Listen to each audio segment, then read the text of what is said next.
morning. My name is Jara, and today I will be doing surgical gloving.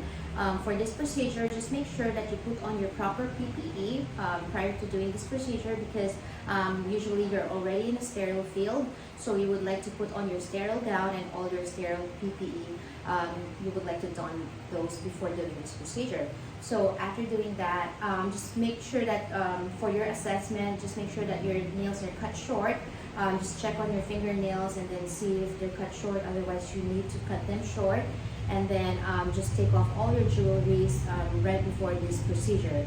For my nursing diagnosis, it would be risk for infection related to improper aseptic technique. And then for my outcome, I would like to maintain the sterility of my sterile gloves during the entire procedure. So just make sure that you are in a sterile field and you would like to maintain a sterile environment as much as possible. So for my intervention, first I would like to do my hand washing technique. Mine usually is surgical scrubbing. So I would just do my scrubbing technique, 30 strokes, 20 strokes of each area. And then after doing all your surgical scrubbing, you would like to dry your hands using a towel that will be provided by another circulating nurse. They will give you a towel to dry your hands off. And then after that, when you're taking off the gloves, just make sure that you take out the gloves. You take out the package from the outer covering. So this is the outer covering of the gloves. Then you would like to just open it. Just make sure that you expose that part and then just gently grab that area. And then this is the packaging. So in this packaging, you would notice that there's a right and left cuff. So just make sure that this is the right size of your sterile gloves. Then just gently open it through the corners of the package.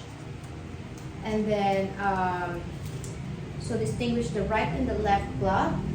For this procedure, you would like to glove the dominant hand first. So when you're gloving the dominant hand first, you would like to carefully open the corners of the package without touching the sterile glove inside. Then when you open that,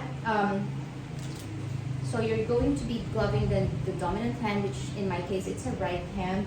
I would use my non-dominant hand to grasp the folded cuff. Just make sure the outer surface of the folded cuff will be touched and nothing else.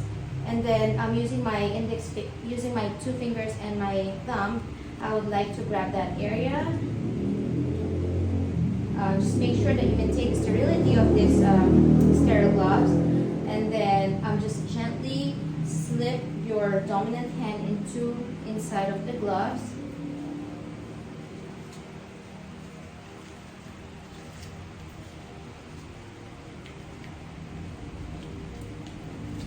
Then after you slip it inside, so I'm still holding the outer surface or the folded cuff, the outer part of it, not the sterile part. And then using your dominant hand, you would like to grasp also the cuff, the inside cuff of the non-dominant glove, sterile glove. And then just make sure that you gently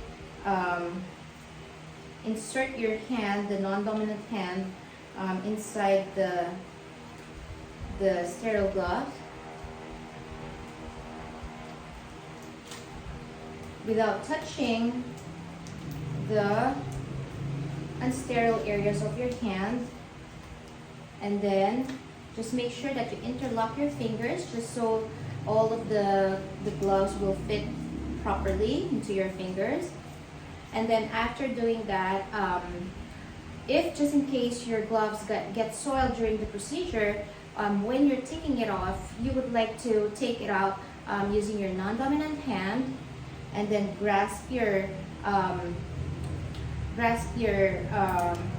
actually using your dominant hand, you would like to grasp the outer part of the glove at the wrist area. So your dominant hand will be first to your non-dominant hand will be first to be taken out. So using your dominant hand, you would like to touch the outer part of the area on the wrist, and then just gently pull the gloves out from the fingers.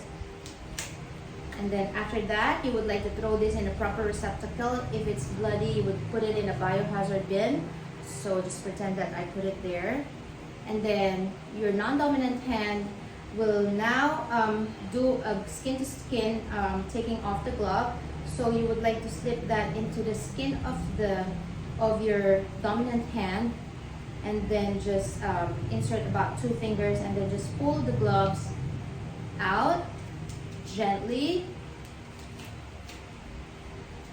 and then just discard this both on the proper receptacle. Then after that, you would like to wash your hands again. So I would just do my alcohol-based rub, and then wash your hands, and then that's all for your degloving. So for your outcome, you would like to make sure that 2 to 3 days after the procedure, you would check your patient to see if there's any signs of local infection, and then document all your findings, and that's it for my surgical gloving. Thank you and have a good day.